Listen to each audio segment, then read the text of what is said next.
સુરત શહેરમાં ટ્રાફિક નિયમોની એસી તેસી કરનારાઓની હવે ખેર નથી અને જે લોકો નિયમ ભંગ કરી ચૂક્યા છે તેમની ઉપર પણ કડક કાર્યવાહીના આદેશ આપવામાં આવ્યા છે।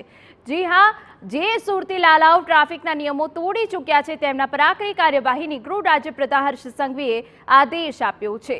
સુરત શહેરમાં ટ્રાફિકની સમસ્યા નિવારવા 62 કરોડના ખર્ચે 118 ટ્રાફિક જંકશન પર ઇન્ટિગ્રેટેડ ટ્રાફિક કંટ્રોલ સિસ્ટમ શરૂ કરાઈ છે।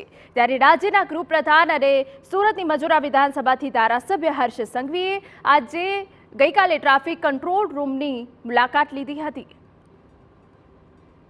सूरत शहर पुलिस द्वारा अलग अलग ट्राफिक पॉइंटों जो शुरू कर्या छे, सिग्नलों जो शुरू कर्या छे, लोको पण तेने फॉलोअर जे करी रह्या छे, ट्राफिकना नियंत्रणों जे छे तेनुं पालन करी रह्या छे। त्यारे आजे जोई शकाय छे गुजरात राज्यना गृहमंत्री हर्षभाई संघवी छे ते सूरत पुलिस कंट्रोल रूम छे तेनी मुलाकात लीधी छे अने तमाम जे सीसीटीवी कंट्रोल छे तेनी जे मुलाकात छे ते लई रह्या छे।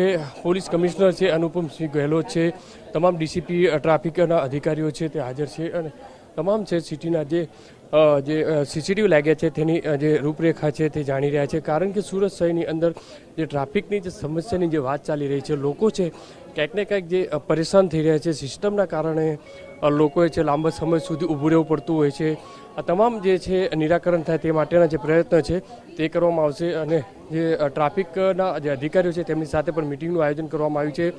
જોઈ શકાય છે કે જે સીસીટીવી લાગેલા છે, સીસીટીવીની અંદર કોઈ જે આગળ પડતા કોઈ વાહનો ઊભા હોય તો તેમને જે છે માઇક મારફતે છે સૂચના આપવામાં આવતી હોય છે।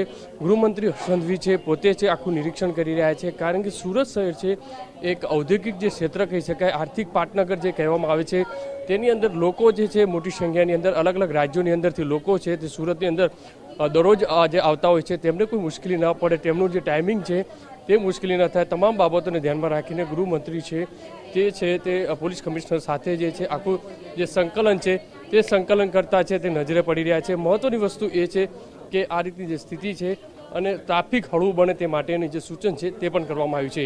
કેમેરામેન સંજય ચંદ્ર સાથે બલદેવ સુથાર, TV9 સુરત। હર્ષ સંઘવીએ સુરતીઓને ટ્રાફિકના નિયમોનું પાલન કરવા બદલ બિરદાવ્યા હતા।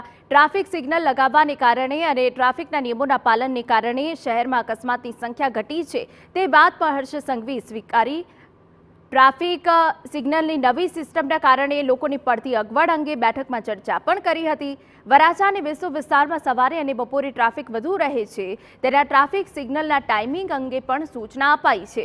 ટ્રાફિકના ભારણ અંગેનો સર્વે કરાયો છે અને આગામી 3 દિવસોમાં પાલિકા અને ટ્રાફિક વિભાગ આ અંગે પગલાં લેશે। ટ્રાફિકના નિયમનો ઘડો લાદવો કરતા વાહન ચાલકોના લાયસન્સ રદ કરવાની પણ હર્ષ સંઘવીએ આદેશ આપ્યો। 21 થી 50 વાર નિયમો તોડીને જેમ કે આદત જ બનાવી લીધી હોય, હું તો નિયમ નહીં જ માનું, એવા લોકો 18,257 લોકો છે। 51 થી 100 વાર નિયમ તોડનાર લોકો 4,931 લોકો છે। 101 વાર નિયમ તોડનાર લોકો 1,751 લોકો છે। આ 1,751 લોકો અને 4,931 લોકોના લાયસન્સ રદ કરવાની કાર્યવાહી કરવાની સૂચના આજે આપવામાં આવી છે।